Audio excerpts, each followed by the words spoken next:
ओमज्ञानतिमिरन्दस्य ज्ञानाञ्जनशलाकया चक्षुरुन्मिलितं येन तस्मै श्रीगुरवे नमः।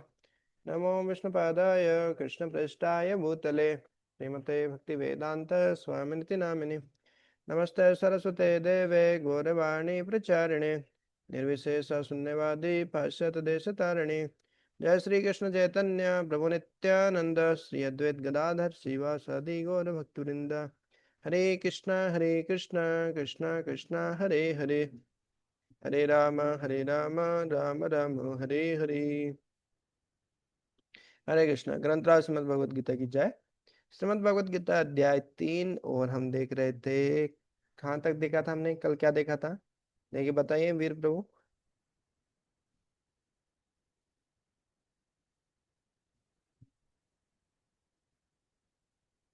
हमने देखे थे। प्रभु वो हम्म। रिनाउंसिएशन वाले चल रहा था कि वो अर्जुन तो भगवान बोलते हैं कि मतलब ऐसा मतलब प्रिस्क्राइब ड्यूटीज करना ज्यादा सही है रिनाउंसिएशन की जगह।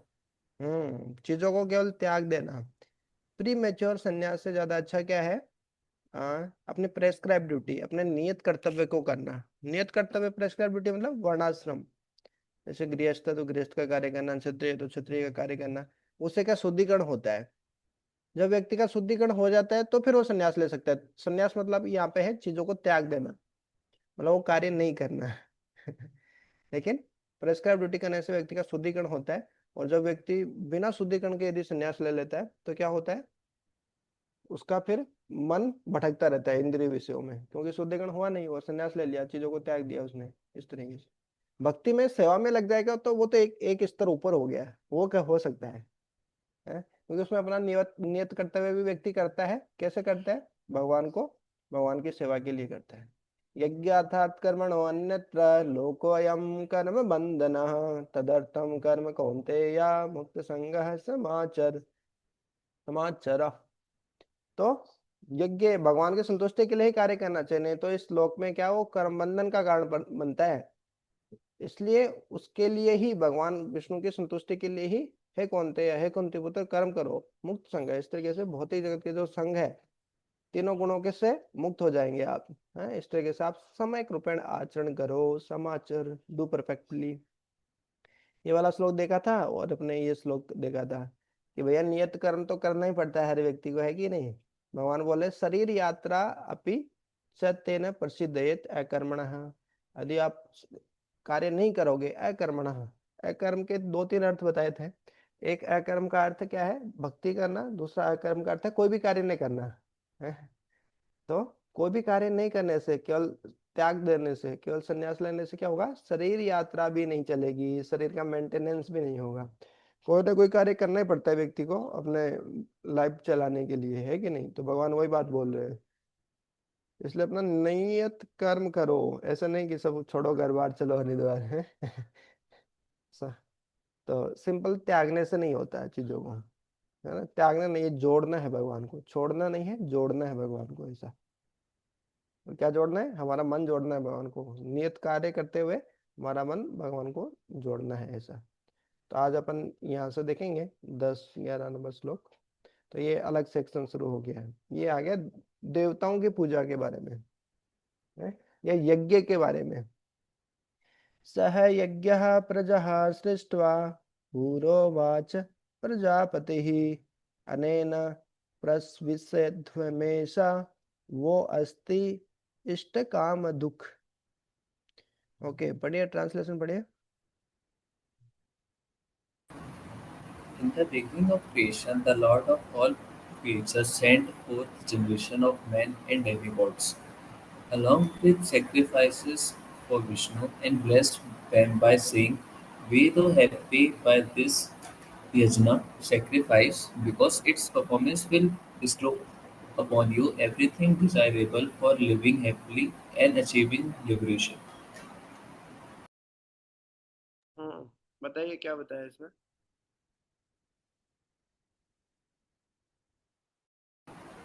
प्रभु जी उसमें बताया गया कि जब जब यहाँ जब वो लॉर्ड विष्णु जब पूरे ब्रह्मांड की रचना कर रहे थे, तो उनने 4 जनरेशन बनाए थे किसकी, मैन के और डेमी गॉड्स के। डेमी गॉड्स यानी जो भगवान से जो नीचे वाले आते हैं, जो जैसे अपने अग्निदेव हो गए, जो बीच के अपने जो डेमीगॉड्स वगैरह, अग्निदेव, की वायु देवी, डेमीगॉड्स जो कहला जाते हैं, उन सबको उन्होंने बनाया along with the sacrifice of Vishnu, कि जो सैक्रिफाइस दिए गए थे उनको, और उनकी ब्लेसिंग के लिए, कहते हुए कि दो happy by sacrifice because it's the performance upon the everything desirable.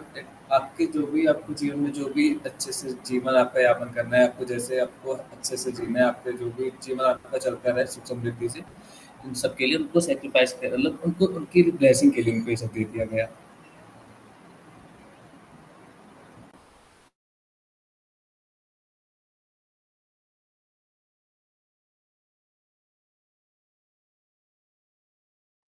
Yes. तो मुख्य रूप से जब भगवान सृष्टि किए तो देवी देवताओं को बनाए, भगवान मनुष्य को बनाए, और उसके साथ में यज्ञ, ये तीनों का क्या कोऑर्डिनेशन, जब एक दूसरे के साथ जब क्या करते हैं, जब उनके साथ सहयोग समन्वय के साथ जब कार्य करते हैं, तीनों आपस में मिल के कार्य करते हैं, तो क्या होगा, वो they can live happily and achieve liberation. जो मनुष्य हैं उन देवी देवताओं के लिए भी यज्ञ करते हैं, भगवान के लिए भी यज्ञ होता है, देवी देवताओं के लिए भी यज्ञ होता है। बदले में देवी देवता हमको क्या करते हैं, अलग अलग चीजें सप्लाई करते हैं, अलग अलग डिपार्टमेंट्स के हेड है। तो फाइनेंशियल डिपार्टमेंट है ना, रेंट डिपार्टमेंट है, वाटर डिपार्टमेंट है, water supply department, wind department, तो इस तरीके से अलग अलग डिपार्टमेंट। ओके, परपट पढ़ेंगे तो और समझ में आ जाएगा। पढ़िए वीर प्रभु, केशव तो ट्रेन में।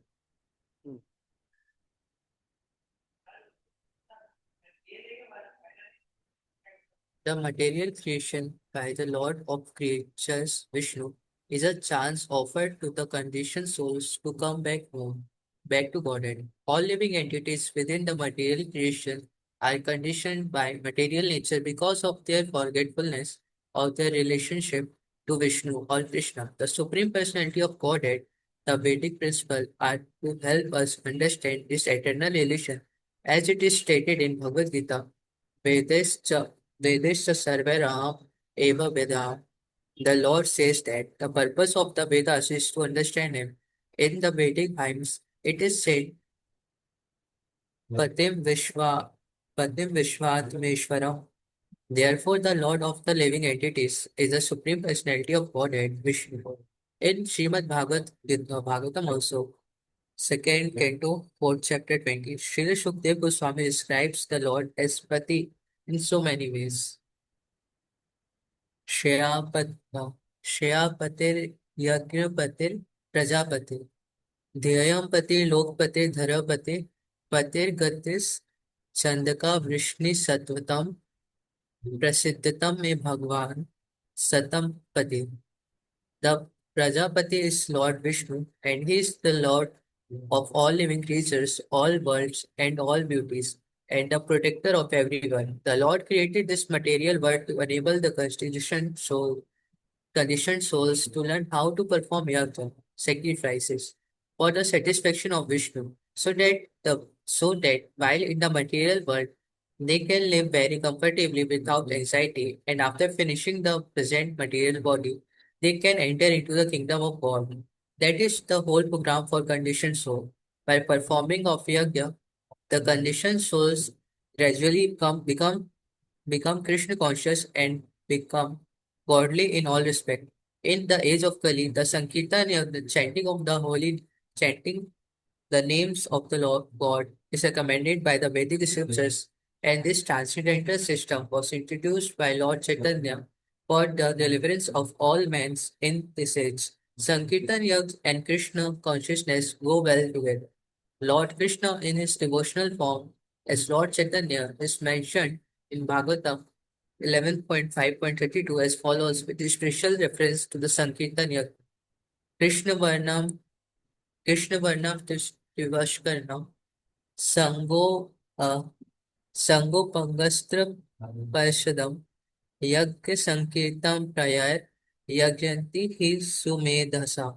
In the age of in this age of Kali, people who are endowed with sufficient intelligence with worship the Lord, who is accompanied by his associates by performing Sankirtan Other yagna prescribed in the Vedic literatures are not easy to perform in this age of Kali, but the Sankirtan yagna is easy and sublime for all purpose, as recommended in Bhagavad Gita also, 9.14. Yes, बताइए, थोड़ा explain कीजिए। वो मतलब इसमें बताया जा रहा है कि जो लिविंग एंटिटी है वो मटेरियल वर्ल्ड में उनको एक चांस है कि वो भगवान के पास वापस आ सके, बैक टू गॉड है। और इन सब को करने के लिए भगवान ने कुछ मतलब प्रिंसिपल्स बनाए हैं जो वेदास में मेंशन है, जिनको परफॉर्म करके मतलब जिनके थ्रू जिनमें यज्ञ मेंशन है, तो यज्ञ को हम परफॉर्म करके भगवान के पास वापस जा सकते हैं। मतलब यज्ञ का जो पर्पस होता है वो होता है कि लोगों को कृष्ण कॉन्शियस बनाना और बैक टू गॉडेड वापस भेजना। और इसमें बताए थे कि जैसे जो यज्ञ पुरुष है तो वो विष्णु है, मतलब वो सभी चीजों के मास्टर है। जैसे पति यहाँ पे प्रजापति और जितने भी तरह के पति बोला गया तो सब चीजों के मास्टर भगवान ही है। तो एक तरह से कहा गया है कि जो वैदिक प्रिंसिपल्स हैं उनको अगर हम फॉलो करेंगे तो भी हम भगवान के पास जा सकते हैं। लेकिन ये जो कली एज है, मतलब कलयुग है, इसमें संकीर्तन यज्ञ को ज्यादा प्रेफरेंस दी गई है। मतलब संकीर्तन युग इधर प्रिस्क्राइब किया गया है कि अगर हम उसको करेंगे तो हम भगवान के पास वापस जा सकेंगे। और इधर लॉर्ड चैतन्य के बारे में, मतलब चैतन्य महाप्रभु के बारे में बता रहे हैं कि उनका भागवतम में जो मेंशन आता है, और इससे ये वाला श्लोक जो है, तो मतलब कि उनके बारे में बताया गया था कि वो कलयुग में मतलब लोगों को तारने के लिए संकीर्तन यज्ञ अपने एसोसिएट्स के साथ शुरू करेंगे, मतलब शो करेंगे कि कैसे करना चाहिए। यस, तो ये बहुत ही महत्वपूर्ण है। देखिए, भगवान तो क्या बोले, भगवान श्लोक में क्या बोले कि यज्ञ करो, सह यज्ञ, यज्ञ के साथ भगवान ने सृष्टि की, है ना, मनुष्य की और देव देवताओं की। यज्ञ करेंगे तो खुश रहेंगे, मनुष्य देवताओं के लिए यज्ञ करेंगे, है ना, तो देव देवता खुश रहेंगे, बदले में वो, है ना, इंसान को सप्लाई करेंगे सारी चीज। हम्म। और भगवान के लिए भी यज्ञ होता ही है ना, भगवान खुश रहेंगे तो सब देव देवता मनुष्य दोनों खुश रहेंगे, इस तरीके से। तो लेकिन प्रभुपाद जी क्या बता रहे हैं? प्रभुपाद जी बता रहे हैं ये सब यज्ञ नहीं होगा, है ना। कलयुग के लिए यज्ञ क्या है, संकीर्तन यज्ञ ही है ना। और चैतन्य महाप्रभु आके ये संकीर्तन यज्ञ का प्रचार किए हैं। कृष्ण वर्णम, कृष्ण का वर्ण, कृष्ण का, हाँ, कृष्ण कृष्ण हरे कृष्ण, है ना, महामंत्र के माध्यम से कृष्ण वर्ण मतलब कृष्ण का उच्चारण। त्विषा अकृष्णम, और उनका कलर कैसा है, रंग कैसा है, अकृष्ण, है ना, गोरे कलर के है, गौरांग महाप्रभु। सांग उपांग, अपने जो पार्षद हैं, अंग उपांग, सारे पार्षदों के साथ चैतन्य महाप्रभु आए। यज्ञ संकीर्तन प्राय, और कलयुग में जो संकीर्तन यज्ञ है वही क्या है, यजंती ही सुमेध सा, जिनकी बुद्धि सुमेध है, तो सही में बुद्धिमान है। वो क्या करेंगे, संकीर्तन यज्ञ करेंगे, है ना। जो बुद्धिमान है, जिनकी बुद्धि क्या है, सु है, बहुत अच्छी है, सात्विक है? और जिनकी कुमेधसा है ना, जो मंद बुद्धि के हैं, मूर्ख है, इस तरीके से वो संकीर्तन यज्ञ का पालन नहीं करेंगे, ऐसा मतलब विपरीत शब्दों में खा जाए तो। तो देखिए, वास्तव में है क्या, आपको एक चीज बताता हूँ। ये यज्ञ क्या है, बहुत प्रकार के यज्ञ होते हैं। हम जो हम जैसे पहले भी चर्चा किया ना कि व्यक्ति बिना कोई कर्म किए बैठे नहीं रह सकता, कुछ भी करेगा उसमें पाप, उसको कोई ना कोई पाप हो ही जाते हैं। तो आपको पता है पंच सुना, 5 प्रकार के सून पाप हम दिन प्रतिदिन करते हैं, ये पाप है। तो ये क्या है, बता सकते हैं? 5 प्रकार के सुन है? पंच सुना, और उनके लिए पंच महायज्ञ होता है कर्म कांड में। अभी जो सेक्शन चल रहा है वो, है ना, देव देवताओं को पूजा कर्म कांड वाला चल रहा है। आप ये नहीं कर सकते तो अर्जुन को बोले कि कम से कम ऐसा करो।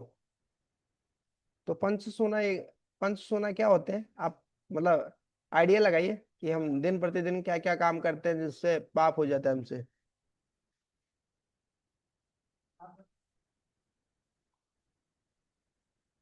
काम क्रोध लोभ मोह। वो तो है, वो तो अनर्थ है। पाप मतलब कि जैसे हम सांस ले रहे हैं, बहुत सारे जीव है ना अंदर ले लिए कीटाणु विषाणु जीवाणु कितने सारे अंदर चले गए हैं, तो मार दिया ना उनको हमने। कुछ तो अंदर हाँ, जाके। Cooking food. ओके, कैसे प्रो क्या बताए? कुकिंग।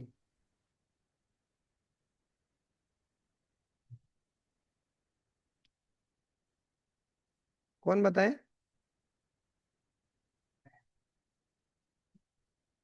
हाँ सही था। कुकिंग। कौन बताए थे? केशव प्रभु। ओके।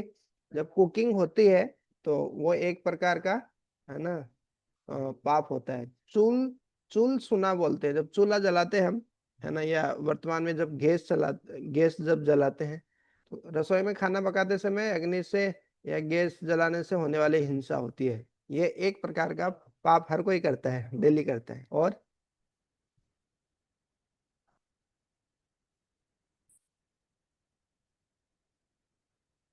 दूसरा बताते हैं कुंभ सुना, है ना, पानी निकालते समय। पहले पहले अलग तरीके से पानी निकाला करते थे कुएं से, अभी अलग तरीके से निकालते हैं, लेकिन जीव तो मरते ही हैं उसमें, बर्तन धोते समय जो छोटे जीवों की हिंसा होती है।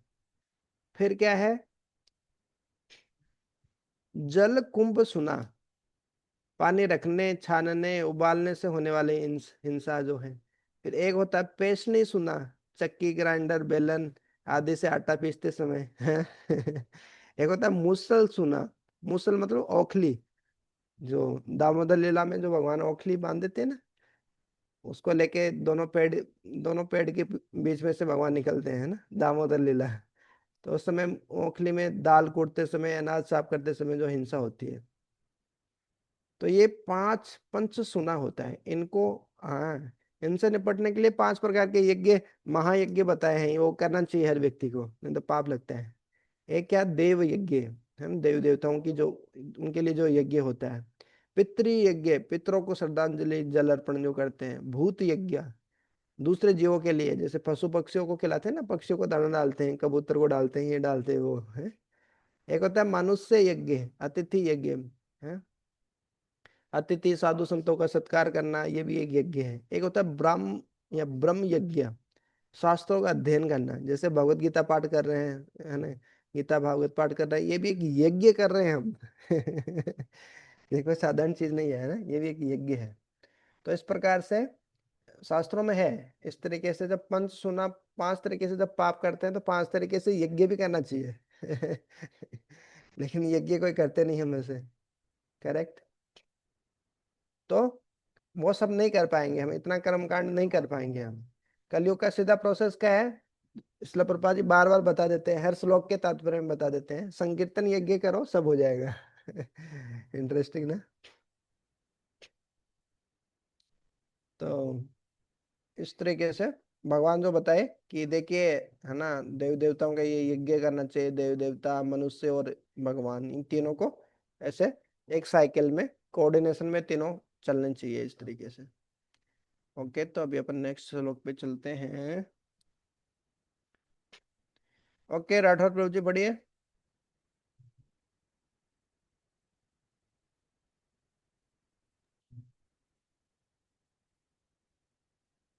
देवान् भावयता ते न ते देवा भावन्तु वः परस्परं भावयन्तः श्रेयः परमं वाप्यस्थ।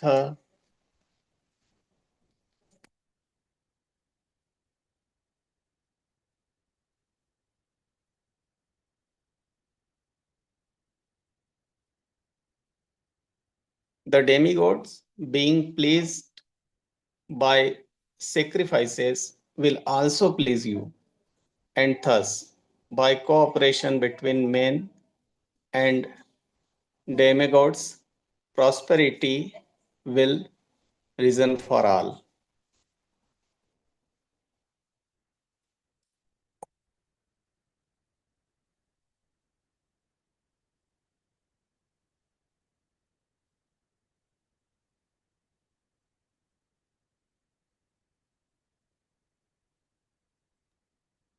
यस प्रभु जी।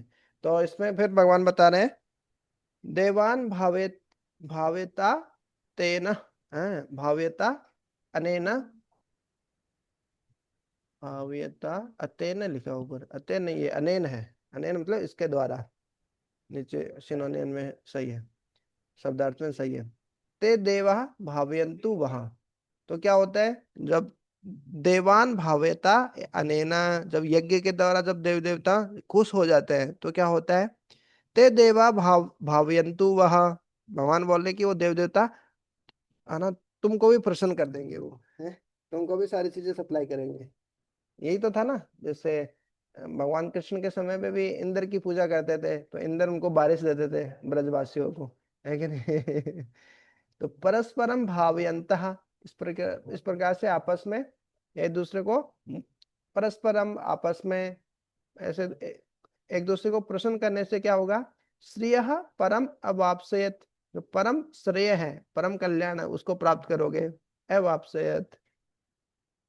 हाँ, the demigods being pleased by sacrifice, तो जो सेक्रीफाइस से, यज्ञ से जब देव देवता खुश हो जाएंगे, विल आल्सो प्लीज यू, तो वो आपको भी पसंद करेंगे। एंड दस, और इस प्रकार से, by cooperation between man and demigod, मनुष्य और देवताओं के बीच में सहयोग से क्या होगा, prosperity will rain for all, सभी के लिए जो समृद्धि है वो सबको समृद्धि प्राप्त होगी, अब आपसे प्राप्त करेंगे। हाँ, ओके, प्रपट पढ़िए हर्ष प्रभु।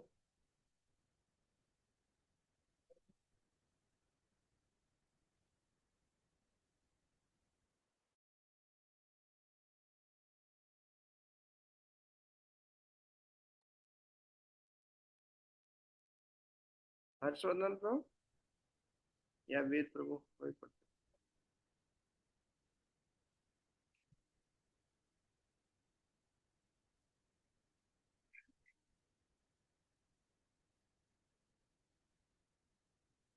हरे कृष्णा, ऑडिबल है क्या? हाँ। The demi सुनो मेरे को, मेरे में आवाज नहीं आ रही। The demigods are empowered administrators of material affairs, the supply of air, light, water, and all other benedictions for maintaining the body and soul of every living entity is entrusted to the demigods, who are innumerable assistants in different parts of the body of the Supreme Personality of Godhead. Their pleasure and displeasure are dependent on the performance of yajnas by the human beings. Some of the yajnas are meant to satisfy particular demigods, but even in so doing, Lord Vishnu is worshipped in all yajnas as the chief beneficiary. It is stated also in Bhagavad Gita that Krishna himself is the beneficiary of all kinds of yajnas. Bhoktaram yag tapsam. Therefore, ultimate satisfaction of the Yagyapati is the chief purpose of all yajnas. When these yajnas are perfectly performed, naturally the demigods in charge of different departments of supply are pleased, and there is no scarcity in the supply of natural products. Performance of yajna has many side benefits, ultimately leading. एक बार इसी को explain कर सकते तो इसमें बताएगा जो demigods हैं, तो वो अलग अलग चीजों के चीफ होते हैं और अलग अलग चीज सप्लाई करते हैं, और उनका सेटिस्फेक्शन तब होता है जब जो ह्यूमन बींग्स है वो जब यज्ञ परफॉर्म करते हैं। और ऐसा भी बताया गया है कि जो जितने भी यज्ञ हैं उनके चीफ बेनिफिशियरी मतलब भगवान खुद ही है। तो जो यज्ञ करने का मेन मोटिव होता है वो होता है भगवान को सेटिस्फाई करना। अगर भगवान सेटिस्फाई हो जाएंगे तो जितने भी डेमीगॉड्स हैं वो अपने आप सेटिस्फाई हो जाएंगे, और वो जितना भी नेचुरल प्रोडक्ट्स है तो उनका सप्लाई मतलब तो सही से करते रहेंगे। मतलब देव देवताओं के लिए भी यज्ञ होते हैं, लेकिन सबसे जो चीफ बेनिफिशियरी है ना, सबसे बड़े भोक्ता जो है, भोक्ता राम यज्ञ तपस्या, वो भगवान विष्णु है। कोई भी यज्ञ करते हैं तो जैसे बहुत बार कर्मकांडी ब्राह्मण जो अपन करवाते हैं ना घर में यज्ञ, तो विष्णु का नाम ही नहीं आता है, लेकिन विष्णु का नाम होना चाहिए। बाकी देव देवताओं के लिए भी यज्ञ होते हैं, सबके लिए भी अलग अलग यज्ञ हैं, अलग अलग यज्ञ होते हैं। गणेश जी के लिए अलग करते हैं, उनके लिए अलग करते हैं, तो वो भी शास्त्रों में भगवान भी बोल रहे हैं, तो सबके लिए भी करना चाहिए, देव देवताओं के लिए भी, है ना। तो उससे क्या होता है, वो देव देवता प्रसन्न होते हैं, बदले में हमको कुछ देते हैं, है ना, बाय कोऑपरेशन, ऐसे आपस में कोऑपरेशन करते हैं। लेकिन कलयुग में मेन संकीर्तन यज्ञ ही है, इतने सब यज्ञ हम कर नहीं पाएंगे, है ना, क्योंकि करना ही कितना मुश्किल है। ओके, नेक्स्ट पढ़िए, नेक्स्ट पढ़िए।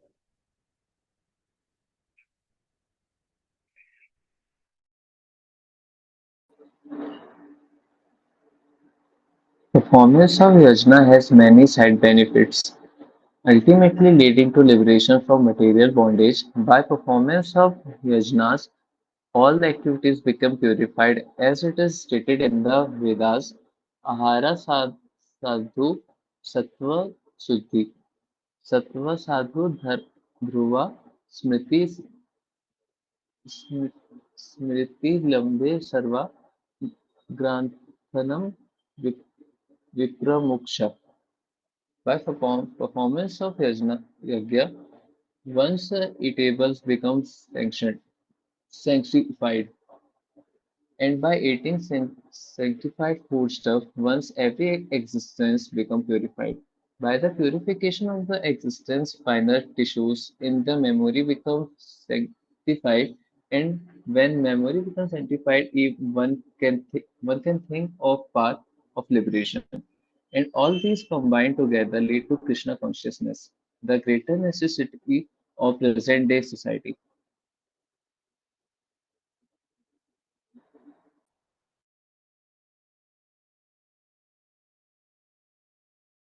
हाँ यस प्रो, बताइए। तो जिसने बताया गया, जो हम लोग जो यज्ञ करते हैं उसके अल्टीमेटली जो बेनिफिट्स रहते हैं हम ही को मिलते हैं, जो कि जो डेमी गॉड्स रहते हैं हमको जो भी उनकी तरफ से जो भी उनकी ब्लेसिंग वो सब हमको इन रिटर्न हमको ही यज्ञ करने के बाद हम ही को क्योंकि मिलती है। जो भी हम जो ईटेबल्स उनको जो चढ़ाते हैं वो वापस सेंक्टिफाई सैंक्शन पूरा हो जाता है, यानी कि खाने योग्य हो जाता है, और फिर उनकी तरफ से हम लोग को प्रसाद जो हम लोग खाते हैं उस रूप में आता है, जो उसकी जो क्वालिटीज रहती हैं और ज्यादा इनहेंस हो जाती हैं, जो भी फूड स्टफ हम खाते हैं, क्योंकि वो पूरा प्यूरिफाइड हो जाता है भगवान की जो, क्योंकि हमने क्योंकि ऑफर किया रहता है तो पूरा प्यूरिफाई होकर फिर वापस हमारे पास आता है। और जो हमारे इससे जो जो भी हम प्यूरिफाइड फूड खाते हैं, जो हमारे एग्जिस्टेंस जो टिश्यू रहते हैं वो भी और उससे उनकी जो क्वालिटी और अच्छी इंप्रूव हो जाती है, जो हमारी मेमोरी रहती है वो भी और ज़्यादा इंप्रूव होने लग जाती है। और ये सब इन सबको सब जब प्रभु जी हम कंबाइन करते हैं तो ये हमारा जो कृष्णा कॉन्शियसनेस जो हमारा मूवमेंट है इसी को हम लोग आगे बढ़ाने में हमारा एक और नया एक स्टेप ही हो जाता है ये, जो कि हमारी प्रेजेंट डे सोसाइटी में हमारे लिए बहुत ही क्रूशियल है। हम्म। तो जो ये यज्ञ होते हैं, कोई भी देवी देवता सीधे नहीं खाते हैं, भगवान का प्रसाद ही खाते हैं, पता है। तो हम सीधा गणेश जी को भोग लगाते हैं, गणेश जी नहीं खाते हैं, उसको नहीं स्वीकार करते हैं, शास्त्र अनुमोदित नहीं है। गणेश जी भगवान के भक्त हैं, वो भगवान को भोग लगाया हुआ प्रसाद ही खाते हैं, हम ही नहीं खाते भगवान बिना भगवान को भोग लगाए, वैष्णव जन, है ना। नॉर्मल नॉर्मल वैष्णव ही नहीं खाते, जबकि ये तो देव देवता तो भगवान के बड़े भक्त हैं, है कि नहीं। तो उनको सीधा भोग लगाते हैं तो नहीं खाते हैं, पहले भगवान को भोग लगता है, प्रसाद होता है, वो फिर देव देवताओं को जाता है। यज्ञ में भी ऐसा ही होता है। तो जब ऐसा प्रसाद जब हम ग्रहण करते हैं, पहले भगवान को भोग लगाया हुआ प्रसाद, है ना, फिर या देव देवताओं को या डायरेक्ट जब वो प्रसाद हम ग्रहण करते हैं तो क्या होता है, आहार शुद्ध हो, आहार के शुद्ध होने पर क्या होता है, सत्व शुद्धि, हमारा जो अस्तित्व है, हमारा जो एग्जिस्टेंस है वो शुद्ध होता है। हम अंदर से अंतःकरण हमारा शुद्ध होता है, हमारा मन चेतना बुद्धि जो है वो अंतःकरण शुद्ध होता है हमारा। सत्व शुद्धो ध्रुव स्मृति, और जो हमारा अंतःकरण शुद्ध होता है, सत्व की शुद्धि होने से क्या होता है, हमारी स्मृति ध्रुव हो जाती है, फिक्स्ड अप हो जाती है, स्थिर हो जाती है हमारी बुद्धि। स्मृति लंबे सर्व ग्रंथि नाम विप्रमोक्षा, और जब स्मृति हमारी सात्विक हो जाती है और शुद्ध हो जाती है तो क्या होता है, सारे प्रकार के जो ग्रंथि है, तो सारे प्रकार के जो नोट्स है, जो हमारे बाधाएं जो है वो सब क्या होती है, विप्रमोक्षा, है ना, सब खत्म हो जाती है, और हम क्या, मुक्ति की ओर, है ना, हमारे स्वाभाविक स्थिति जो भगवान के हम भक्त हैं या गोलोक वृंदावन की तरफ हम आगे बढ़ जाते हैं, कृष्ण कॉन्शियसनेस की तरफ ये हमको लीड करते हैं ये सब चीजें। आहार की शुद्धि, भोजन का शुद्धि होना कितना जरूरी है, जो हम देश में खाते हैं या नॉर्मली भगवान को भोग लगा के खाते हैं, उस प्रसाद की कितनी महिमा है, आगे और भी आएगा, कल हम पढ़ेंगे उसको। कोई प्रश्न, किसी का कोई क्वेश्चन?